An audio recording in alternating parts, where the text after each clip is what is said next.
오늘 이 자리에 오신 여러분들이 정말 복받은 사람입니다. 은혜 받은 사람입니다. 오늘 이 자리에 오신 여러분들을 주님의 이름으로 축복합니다. 우리가 왜 이 자리에 왔을까요? 하나님을 만났기 때문에, 그리고 예수님을 더 깊이 알려고.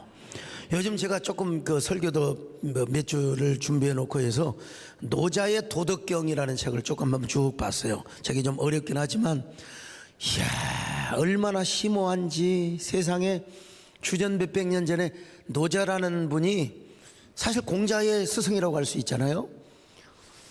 어떻게 그렇게 현자인지, 만물의 이치와, 한마디로 그것을 가리켜서 도라고 하는데, 도. 근데 이 도에는 죄 용서함을 받고 죽음의 문제를 해결받는 길이 전혀 없어요. 그냥 자연 이치야, 자연 현상.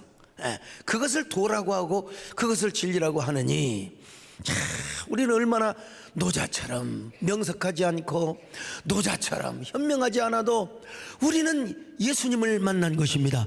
내 생애 최고 잘한 일은 예수님을 만난 것입니다. 내 생애 최고 잘한 일은 우리가 하나님을 섬기는 일이었습니다. 오늘 세상에 철학에도 참여하려고 자기 마누라 데리러 왔긴 했지만 우리 강크리스찬 다 집사님이 이렇게 와가지고 어지간하면 피곤해서 누워있을 텐데 오늘 이 자리에 다 있어요. 참 얼마나 감사한지 박수 한번 합시다. 할렐루야. 여러분, 우리 주님은 지금도 살아서 역사하십니다. 살아서 역사하시는 주님을 찬양합니다. 할렐루야. 지금도 살아 계셔서 언제나 하시느니 나 같은 죄인 부르사 장소만 주시도다. 주 앞에 내가 엎드려 그 이름 찬송함. 내 귀에 들린 말씀 중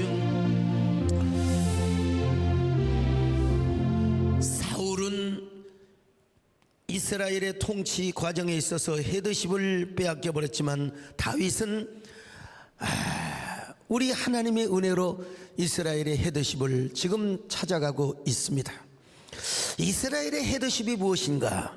이스라엘의 왕이 하나님만을 앞세우며 하나님을 주인으로 모시고 왕으로 모시며 통치를 하는 신앙 리더십을 그냥 헤드십이라고, 영적인 헤드십이라고 이렇게 명명해 봤습니다. 자, 그런데 사울은 이런 헤드십을 사탄에게 완전히 박탈당해버리고 말았습니다. 그래서 사울의 머리는 이미 사탄이가 지배를 하고 있었습니다. 사탄이가 사울의 머릿속에 왕자를 지배하고 있었단 말입니다. 그러나 미래의 왕이 될 다윗은 그 머리에 하나님이 왕자를 설치하고 계신 거예요.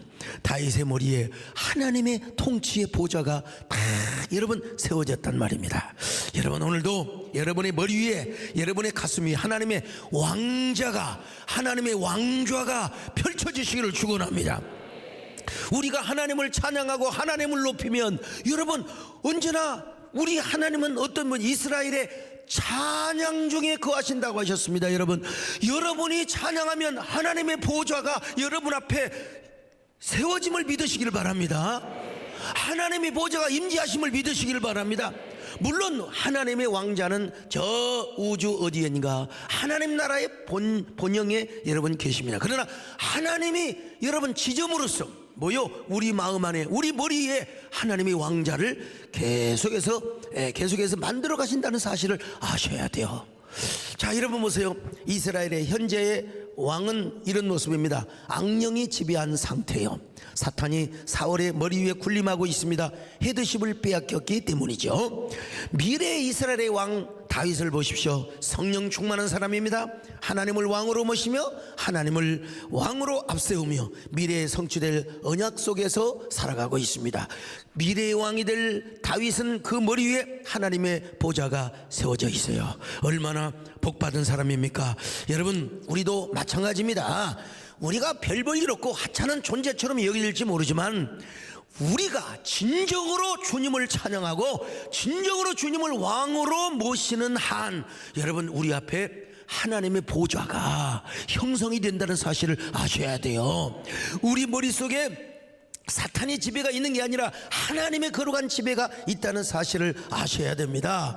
우리는 그러므로 언제나 여러분 왕 되신 주님을 찬양해야 될 줄로 믿습니다. 왕 되신 주님을 찬양하시기를 축원합니다.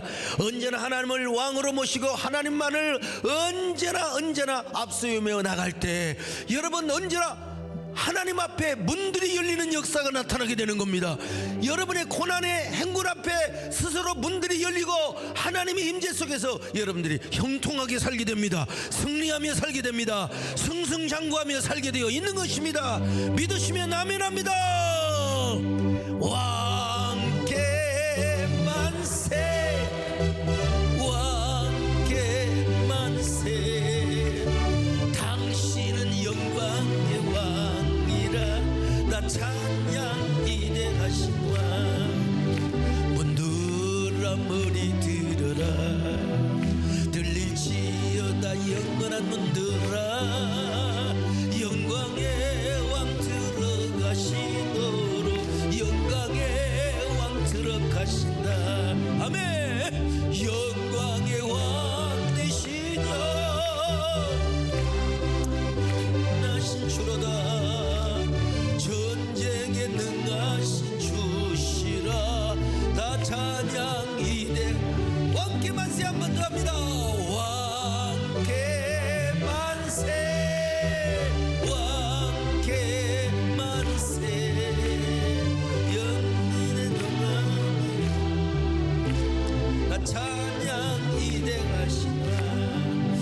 근데 여기서 끝나지 않고 하나님은 다윗을 통해서 이스라엘의 헤드십의 두 번째의 그 어떤 뭐라고 할까요? 사건을 보여주십니다. 그것은 골리앗과의 싸움.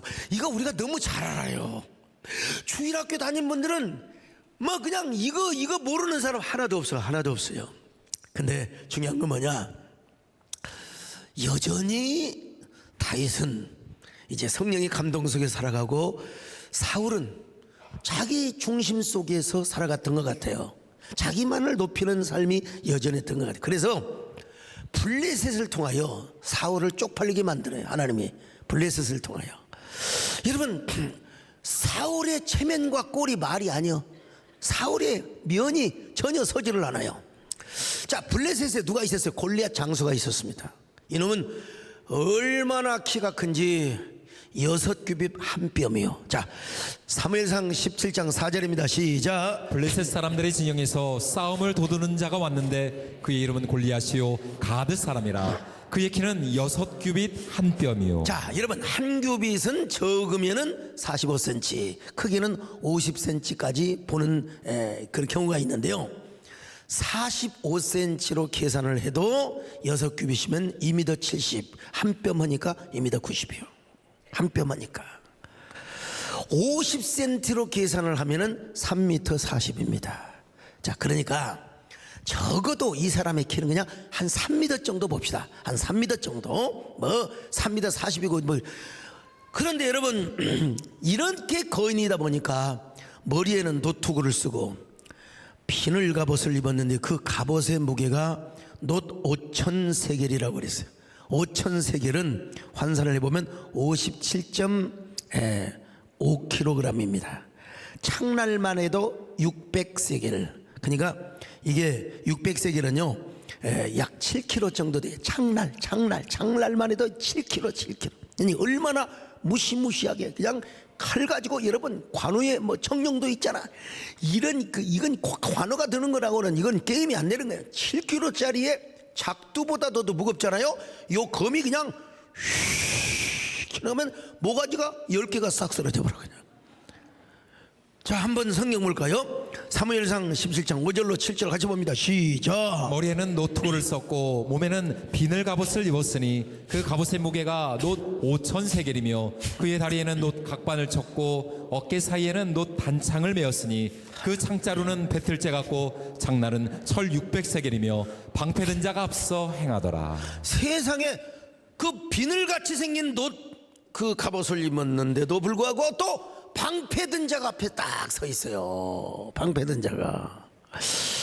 그러면서 뭐라고 말합니까? 이런 이스라엘 놈들아, 나는 블레셋 사람이며 너희는 사울의 신복이 아니더냐. 이놈들아, 너희는 한 사람을 택하여 내게 보내라. 여러 사람 싸울 것이 없이 나하고 1대1로 싸우자. 그래서 내가 이기면 너희들은 블레셋의 종이 될 것이고, 내가 지면 우리 블레셋이 너희들의 종이 될 것이니라. 자, 17장 8절로 10절을 같이 봅니다. 시작. 그가 서서 이스라엘 군대를 향하여 외쳐 이르되 너희가 어찌하여 나와서 전열을 벌였느냐. 나는 블레셋 사람이 아니며 너희는 사울의 신복이 아니냐. 너희는 한 사람을 택하여 내게로 내려보내라. 그가 나와 싸워서 나를 죽이면 우리가 너희의 종이 되겠고, 만일 내가 그를 죽이면 너희가 우리의 종이 되어 우리를 섬길 것이니라. 그 블레셋 사람이 또 이르되 내가 오늘 이스라엘의 군대를 모욕하였으니 사람을 보내어 나와 더불어 싸우게 하라 한지라. 근데 누가 나갈 사람이 있어야죠. 사울의 얼굴이 면이 아니요, 면이 아니에요. 이건 면이 서지가 않아요, 서지가 않아요. 이 헤드십 사상은 전쟁터에서도 소위 말하면 대표성의 원리죠. 전쟁터에서도 적용이 되었습니다. 서로 대가리끼리 싸우자 이거요. 보통 대가리라서 죄송하지만 보통 그 짱 일진에서 짱에서 일진을 짱 대가리라고 하는 거예요. 그래가지고 이 애들도 싸움을 할 때 보면 그 서로 패싸움을 하는 게 아니라 대가리끼리 싸우자는 거예요. 대가리끼리 싸우자고. 예. 그 옛날 그런 영화들이 많았잖아요. 그게 지금 그대로 적용이 되고 있어요, 여러분요. 전체가 싸우는 것이 아니라 서로 대표자가 싸워. 그러면 그 양진영의 블레셋은 골리앗 안에 있고, 그리고 사울의 군사가 누구 하나 나오면 바로 그 군사 속에 이스라엘 군대가 있는 거란 말이죠. 그리고 그 장수가 이기면 전체가 이기는 것이고, 그 장수가 지면 바로 전체가 지는 것입니다. 자, 그러면 골리앗은 싸움에 자신이 있었지만 이스라엘에서는 골리앗을 상대로 싸울 사람이 없어요. 아무도 당할 사람이 없어요. 아브넬 장군이 대표적인 장군인데 안 돼요. 1대1로 싸우면 안 되는 거예요. 요나단도 안 돼요. 나갈 사람이 없어요. 전면전을 한다 해도 승산도 별로 없어요. 자, 그러니까 사울은 얼마나 쪽팔리겠습니까? 온 이스라엘 백성들이 두려워 떨었습니다. 17장 11절 시작. 사울과 온 이스라엘이 블레셋 사람의 이 말을 듣고 놀라 크게 두려워하니라. 여러분 얼마나 두려워요. 사울도 두렵고 모든 사람이 다 두려워 있어요. 지금 골리앗의 말에 모든 이스라엘 백성들이 지금 희롱을 당하고 있어요. 조롱을 당하고 있어요. 아니, 하나님께서 어쩌면 골리앗을 통하여 자기밖에 모르고 지 중심 이스라엘의 헤드십을 잃어버린 사울을 지금 쪽팔리게 시험하고 있다고 해도 과언이 아닐 것입니다. 그럼에도 불구하고 사울은 꼼짝도 못합니다. 얼마나 비참한 일입니까? 사울은 보통 사람보다 여러분 어깨 위에 키가 컸다고 그랬어요. 사울도 인물 좋지요, 똑똑하지요, 아주 외모 용모 신장이 대단하죠. 그래서 사울은 자기만 믿은 거예요. 그래서 사울은 자기 중심으로 살아갔던 것입니다, 여러분. 그런데 아니, 세상에 내가 잘났다고 생각을 하면요, 나보다 잘난 사람이 훨씬 많아요. 내가 똑똑하다고 생각하십니까? 나보다 노래 잘하는 사람이 얼마나 많은데. 사울은요, 자기가 잘났다고 생각했는데 자기보다 훨씬 더 잘나고 똑똑하고 싸움 잘하는 골리앗이 있었단 말이죠. 이 골리앗 때문에 사울은 지금 오늘 우리도 마찬가지입니다, 여러분. 내가 하나님을 의지하지 않고 하나님의 은혜 안에 살지 않으면 나보다 예쁜 사람이 얼마나 많은데, 나보다 잘난 사람이 얼마나 많은데, 나보다 똑똑한 사람이 얼마나 많은데, 여러분요, 하나님을 자랑하지 않고 자기 잘난 맛으로 살아가는 사람은요, 분명히 내 앞에 또 다른 골리앗이 등장합니다. 참 희한합니다, 여러분. 그리고 그 골리앗이 우리를 조롱하게 만들어요. 조롱하게 만드는 거예요. 우리를 비웃게 만드는 거예요.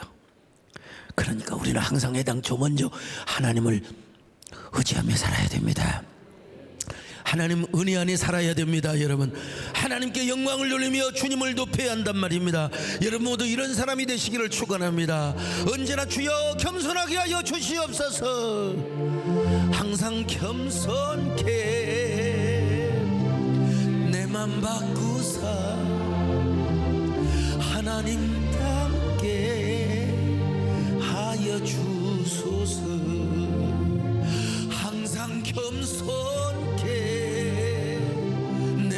바꾸사 하나님답게 하여 주소서. 자, 여러분, 하나님께서 아마 이렇게 골리앗을 통하여 이런 지금 메시지를 주고 있는지도 몰라요. 야, 너희가 잘나서 내가 너를 택한 줄 아느냐? 너희들이 똑똑해서 내가 너희들을 나의 선민으로 삼은 줄 아느냐? 야, 네가 좀 힘세다고, 키 크다고, 용모와 신장이 괜찮다고, 아이고 웃기지 말아라. 너희들은 그걸 잊어먹고 사니까 지금 두려워 떨고 있는 거야.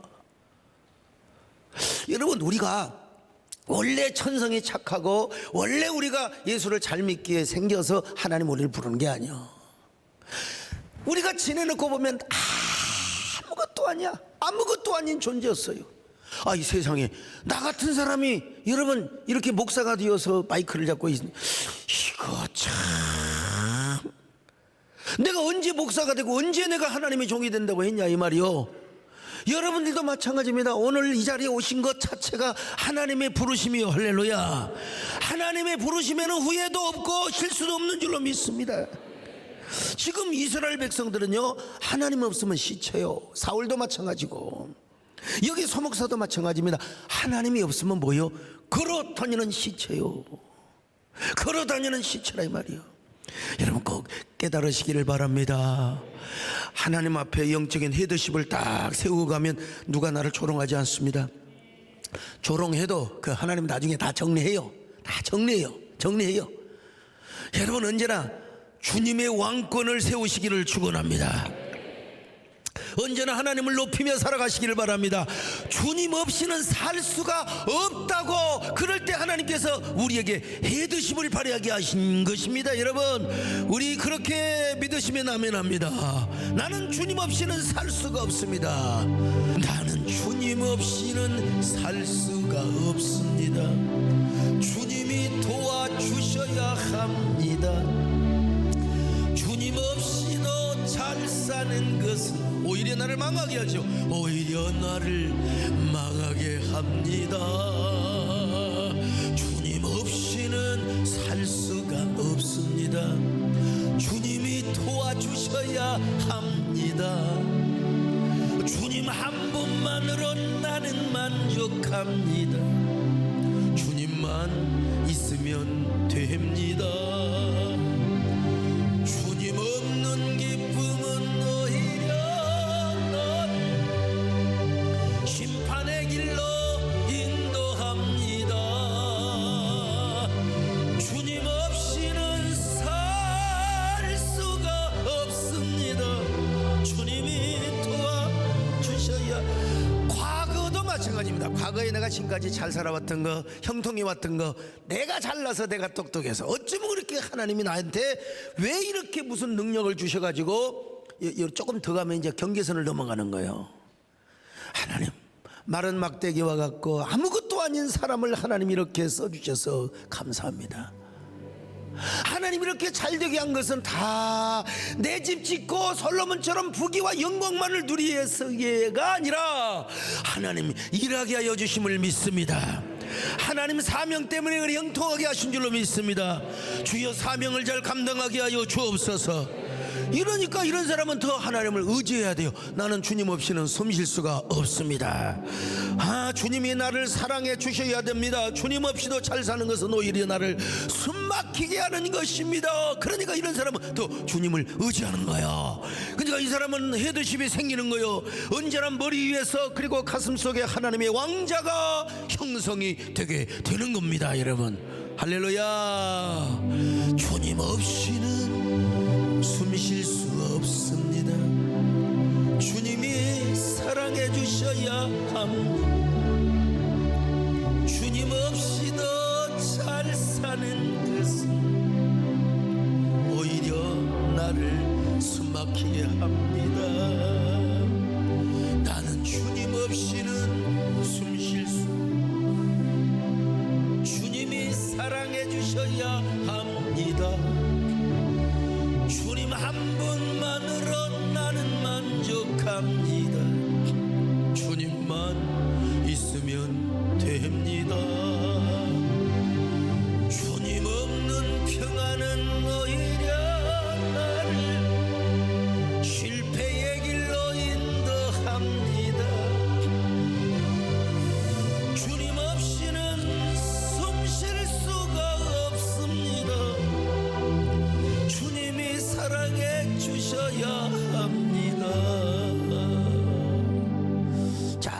그래서 하나님은 이스라엘의 모든 백성들 앞에서, 모든 전쟁 그 군인들 앞에서 이스라엘의 헤드십을 회복시키는 모습을 다윗을 통해서 보여주기를 원했습니다. 자, 다윗이 아버지 심부름을 따라서 이제 미숫가루 좀 갖고 오고 깡냉이 뭐 하여간 감자 이렇게 좀 말려가지고 이제 가져온 거예요. 와서 보니까 골리앗이 소리를 막 고래고래 지르는데 며칠 동안이나 40일 동안이나 소리를 질렀다는 거예요. 자, 사무엘상 17장 16절 시작. 그 블레셋 사람이 40일을 조석으로 나와서 몸을 나타내었더라. 자, 이 모습을 보고 두려움이 생기면 그거는 하나님의 사람이 아니고 열이 받쳐야 돼. 열. 의협심이 생겨야 돼. 의협심이. 허허, 이 세상에 저거 할례도 안 받은 놈이 저 이방인 저거 아무것도 아니면, 야 임마 너 키만 크다고 다냐? 야 갑옷만 입었다고 다냐? 이런 하나님의 군대를 모욕하는 저런 싸가지 없는 XX. 어떻게 저런 놈을 가만히 둘 수가 있느냐 이 말이요. 내가 저놈을 가서 당장 쳐버리겠다는 거야. 자, 사무엘상 17장 26절 시작. 다윗이 곁에 서 있는 사람들에게 말하여 이르되 이 블레셋 사람을 죽여 이스라엘의 치욕을 제거하는 사람에게는 어떠한 대우를 하겠느냐? 이 할례 받지 않은 블레셋 사람이 누구이기에 살아계신 하나님의 군대를 모욕하겠느냐? 이게요, 인간적으로 보면 굉장히 교만하게 생겼어요. 교만하게. 이 확신이 넘치면 막 자신만만함, 그리고 그것이 교만으로 보일 수가 있어요. 내 저놈과 당장 싸우겠다고. 여러분, 그러자 이 보고가 왕에게 올라갔어요. 왕이 다윗을 불러보니까 아이고 매 너무나 귀염둥이야. 아직은 너무나 애때요. 네가 어떻게 싸우겠느냐? 왕이여 걱정하지 마십시오. 내가 이래봬도 베들레헴 목동을 하면서 사자나 곰이나 이리가 양 새끼를 물어가면 내가 달려가서 곰이나 사자의 쇠물 잡고 아가리를 벌려, 아가리라고 죄송해요. 아무튼 입을 벌려서 양 새끼를 구원하고 그럼 아파카트로 쳐가지고 내가 이 곰을 쓰러뜨렸습니다. 사시는 하나님께서 그때도 나와 함께 하셨는데 사시는 하나님께서 여기서도 함께 하지 않겠습니까? 왕이여 걱정하지 마십시오. 살아계신 하나님의 군대를 모욕하는 저 블레셋 쳐 죽일 놈을 내가 당장 가서 이 물맷돌로 갖다 만박을 깨뜨리겠습니다. 자, 사무엘상 17장 34절로 36절 시작. 다윗이 사울에게 말하되 주의 종이 아버지 양을 지킬 때에 사자나 곰이 와서 양떼에서 새끼를 몰아가면 내가 따라가서 그것을 치고 그 입에서 새끼를 건져내었고 그것이 일어나 나를 해하고자 하면 내가 그 수염을 잡고 그것을 쳐 죽였나이다. 주의 종이 사자와 곰도 쳤은즉 살아계신 하나님의 군대를 모욕한 이 할례 받지 않은 블레셋 사람이리이까 그가 그 짐승의 하나와 같이 되리이다. 사실 여러분 이 게임은 게임이 되지가 않습니다. 한번 생각해 보십시오. 키를 보면은 골리앗은 적어도 3m가 넘었어요. 다윗은 제가 보기에는 키 커봤자 1m 75, 70점 넘었을 거예요. 키로 봐도 이거는 도저히 상대가 안 됩니다. 골리앗이 다윗의 목덜미를 잡고 후 갖고 휙 몇 바퀴를 돌렸다가 갔다가 던져버리면 다윗은 깨구락지처럼 꽥 하고 죽일 수밖에 없어요. 갑옷을 비교해 봐도 그렇습니다. 여러분, 골리앗의 갑옷이 57kg가 넘는다고 했잖아요. 다윗은 사울의 갑옷도 안 맞아. 나는 조영규 목사님의 그 양복을 한 벌 제가 그 장남이 줘가지고 받아왔는데 고쳐야지. 안 맞아요. 조 목사님 입은 옷은 길기는 긴데 어깨는 제가 넓어가지고 이게 도저히 5분 이상을 못 입겠어. 답답해가지고. 더 고쳐야지. 하물며 다윗이, 사울은 적어도 1m 한 85 됐을 거야 아마. 한 어깨 있으니까. 제가 꼭 산에 갔다가 주차장에 오면서 주차장에 그 턱받이 있잖아요. 거기에 딱 올라서 가지고 이 사람들이 와보소. 내 키가 이 정도만 돼도 유성근 장로님도 이리 와보세요. 장로님 잘하셔.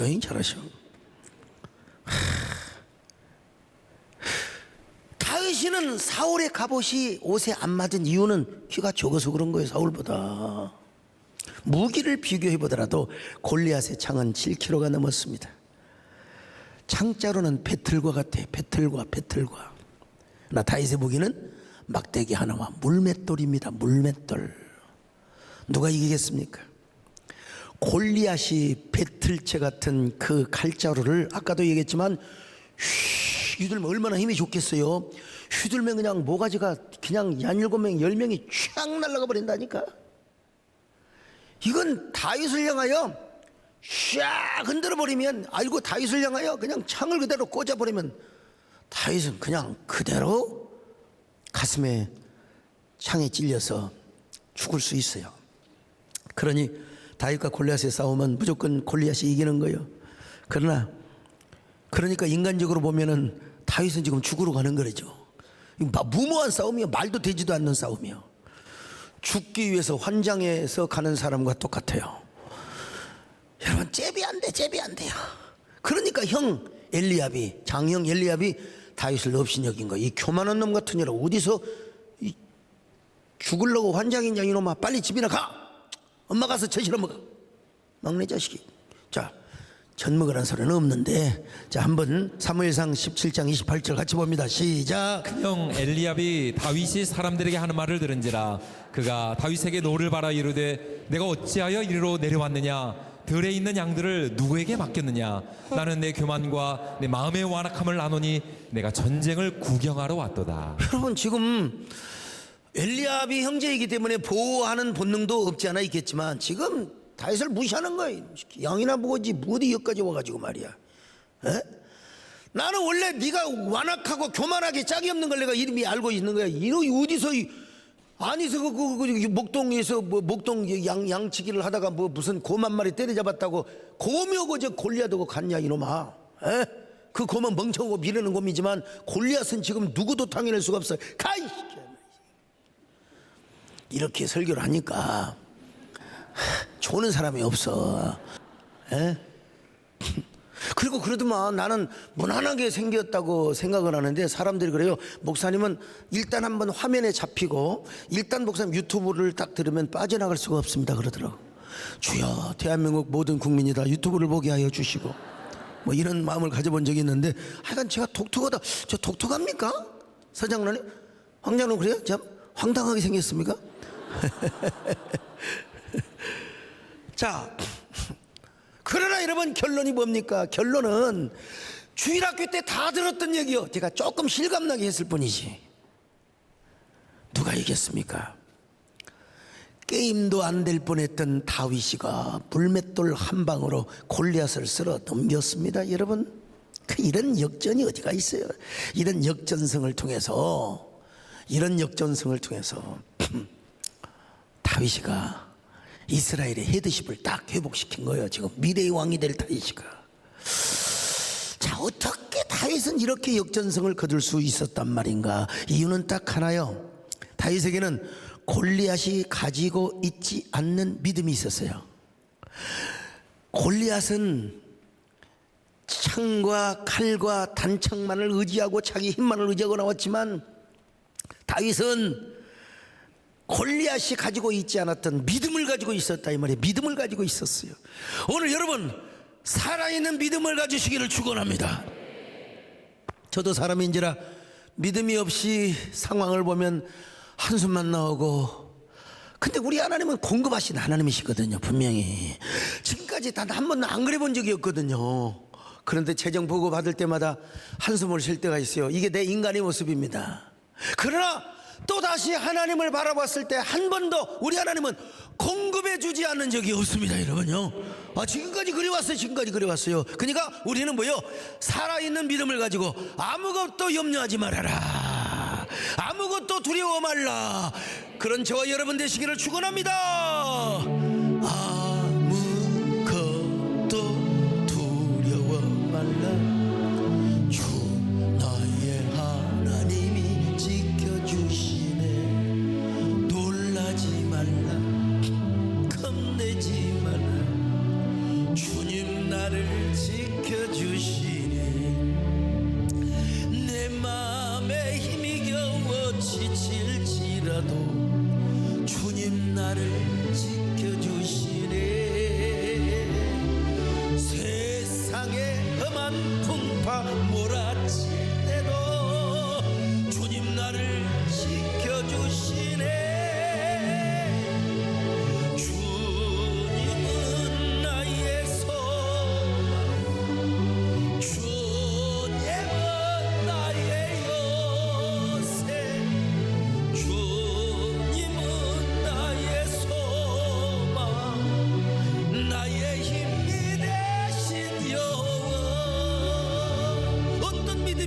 첫째로 하나님에 대한 의협심을 갖는 믿음이 있었습니다. 의협심. 자, 26절입니다. 시작. 다윗이 곁에 서 있는 사람들에게 말하 이르되 이 블레셋 사람을 죽여 이스라엘의 치욕을 제거하는 사람에게는 어떠한 대우를 하겠느냐.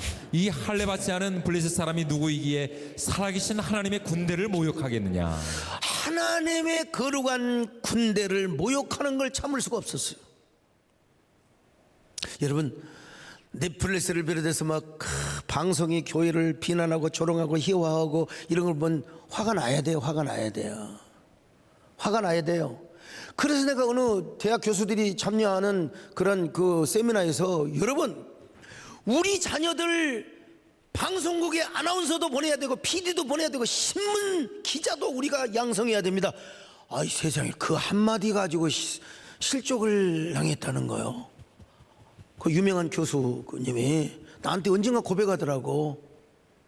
아니 장로님, 교수님 장로 아닙니까? 이미 우리가, 근데 뭘 얘기하냐면 우리가 한국교회를 자성하고 우리가 먼저 회개하고 그걸 외쳤어야 된다는 거예요. 아, 그건 기본 전제로 하는 거고, 그건 기본 전제로 하는 거고, 어떻게 그렇게 그래가지고 어떻게, 그랬더니 손을 꽉 잡고, 아이고 목사님, 내가 속이 빈대라 그렇죠. 내가 속이 촌팽이라 그렇죠. 간장 존지 같아서 죄송합니다. 아, 나 참 놀랬어요. 난 여러분, 우리 교회 청년부들, 우리 중고등학생들한테 그런 설교에서 벌써요 기자가 나오고 PD가 나오고, 여러분 KBS도 가 있고 뭐 여러 방송에 국회 방송도 가 있고 다 있습니다. 여러분, 아니 우리가 어차피 노래도 해석이고 시대를 바라보고 관통하고 그것을 조지고 싶은 사람은 조진 것이고 그것을 잘 또 여과시켜서 쓰는 사람은 또 쓰는 사람이고 각자 마음의 창이 달라요. 근데 여러분, 할 수만 있으면 당연히 먼저 우리가 교회가 개혁을 해야죠. 교회가 세상의 비난거리가 되도록 하지 않아야죠. 당연히 그건 이미 전제한 것이고. 근데 기독교의 세계관과 가치관을 가지고 보면 다 이렇게 함부로 정지할 수가 없습니다.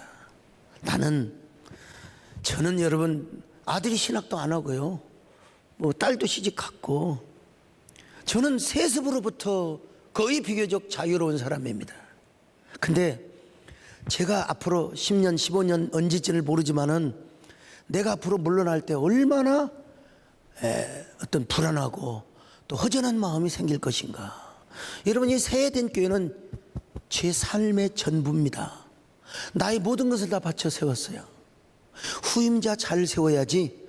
후임자 잘못 세우면, 새해된 교회 반토막 나면 그걸 보고 어떻게 살겠어요? 심장 터져 죽는 거죠. 그러니까 나는 세습을 찬성하거나 뭐 세습을 내가 꼭 뭐 옹호하는 것은 아니지만, 평생을 개척을 해서 자기 삶의 분신이나 마찬가지인데 이 교회를 아무에게나 선뜻 민주주의 투표에 의해서 맡긴다고 하는 것은 정말 고통스러울 일이다.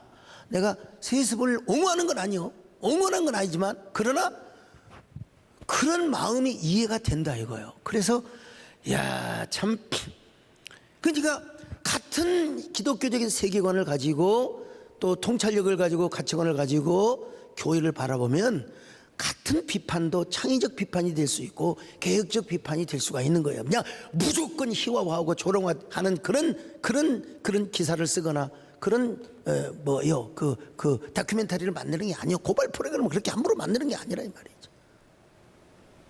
여러분, 내가 봐도 그렇지 않겠습니까? 근데 우리 교회보다도 훨씬 더 크고 더 유명한 교회를 하는 것을 나도 마음이 안타까워요.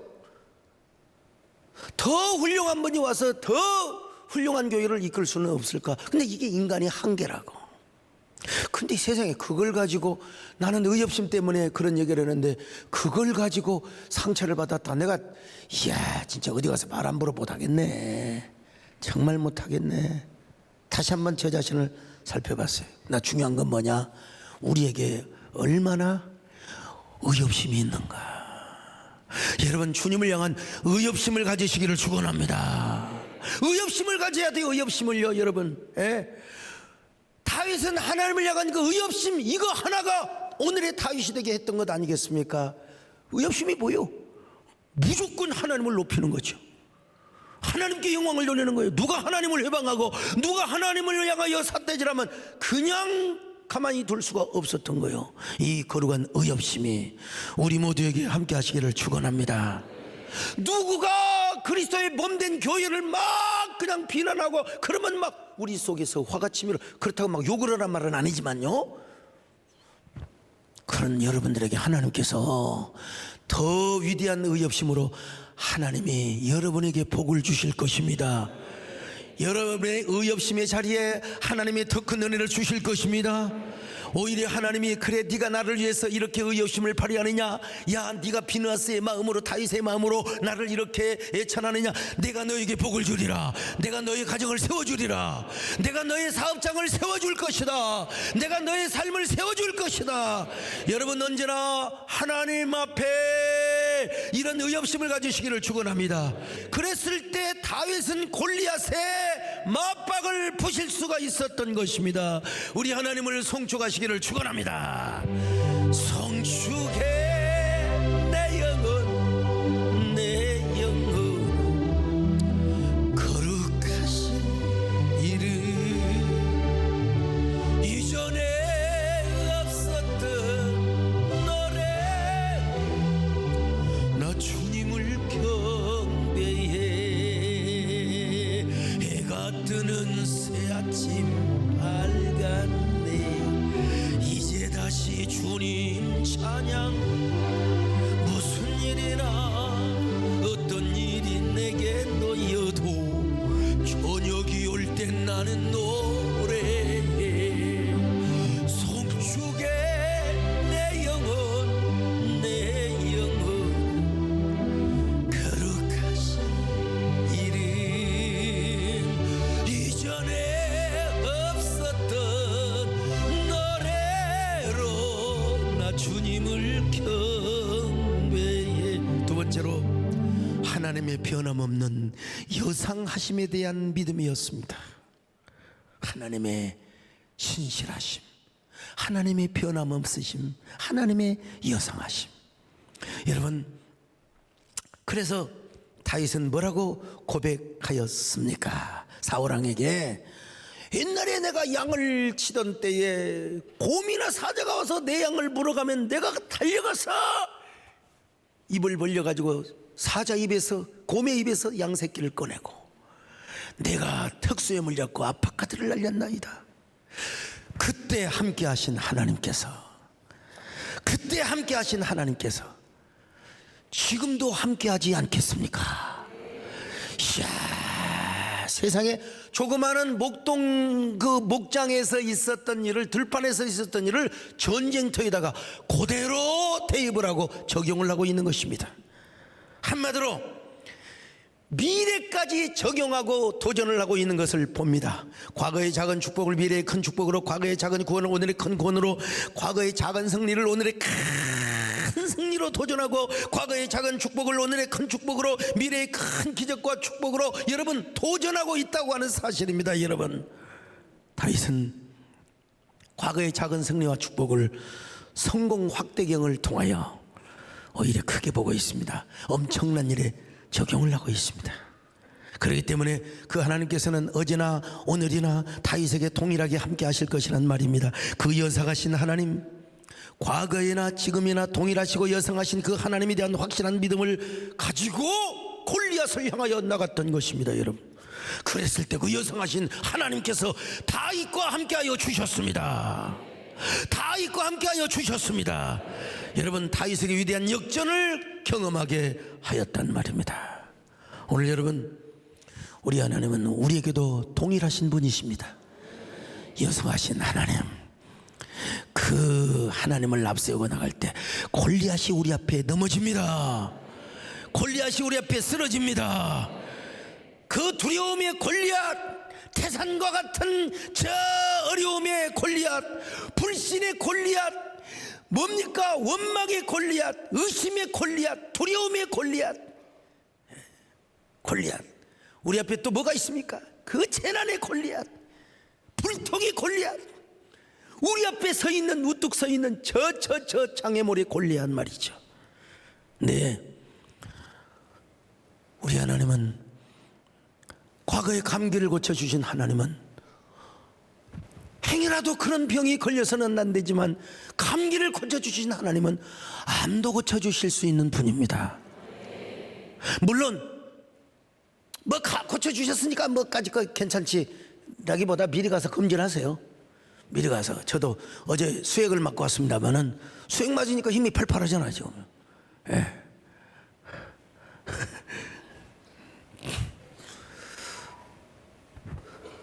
과거의 나에게 조그만한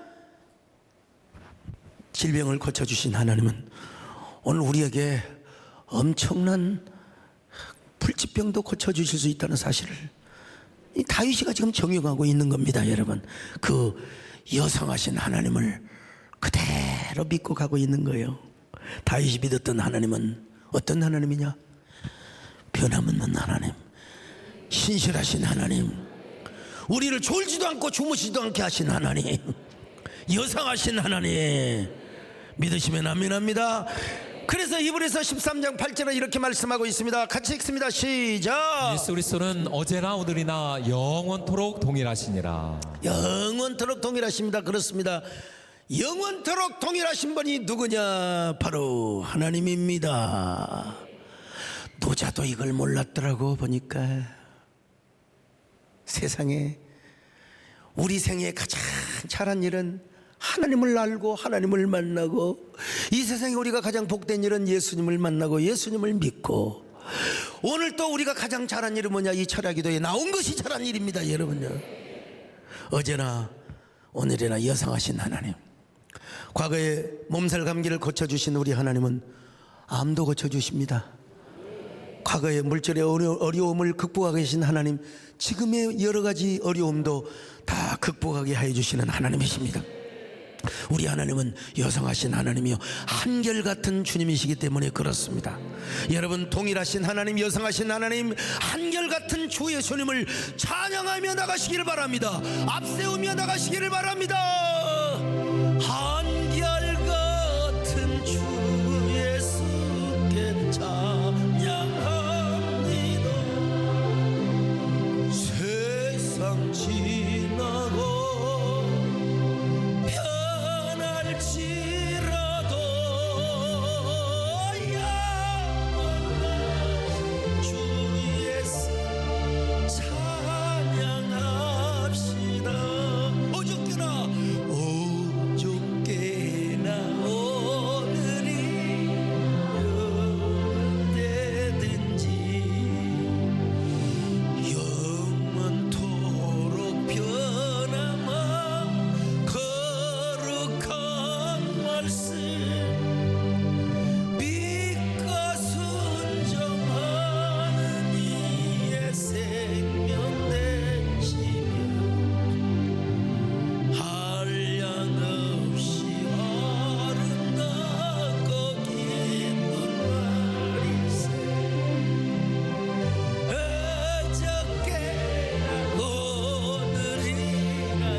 세 번째로 여호와 하나님의 이름을 앞세우는 믿음입니다. 17장 45절입니다. 시작. 다윗이 블레셋 사람에게 이르되 너는 칼과 창과 단창으로 내게 나오거니와 나는 만군의 여호와의 이름 곧 내가 모욕하는 이스라엘 군대의 하나님의 이름으로 내게 나아가노라. 골리앗은 칼과 창과 단창을 가지고 나왔습니다. 그러나 다윗은 그걸 가지고 나간 것이 아니었습니다. 여호와 하나님의 이름, 우리 아버지의 이름, 전쟁에 능하신 만군의 여호와 하나님 아버지의 이름을 앞세우며 나갔던 것입니다. 나는 만군의 여호와의 이름 곧 내가 모여가는 이스라엘의 군대에 하나님의 이름으로 내가 나간다. 그 하나님이 누구냐? 우리 아버지다 이 새끼야. 오늘 여러분, 오늘날로 말하면 주 예수 그리스도의 이름으로 나간 것이죠. 그래서 그는 장쾌한 승리를 거두었습니다. 여러분도 예수 그리스도의 이름을 앞세우며 나가시기를 축원합니다. 예수 그리스도의 이름을 앞세우고 어떻게 나가는가? 만군의 여호와 하나님 아버지 이름을 어떻게 가지고 나가는가? 이건 다음 시간에 계속 할 거예요. 우리 아버지의 이름을 부르며 나가는 게 얼마나 복된 일인지 알 수가 없습니다. 골리앗도 무너집니다, 여러분.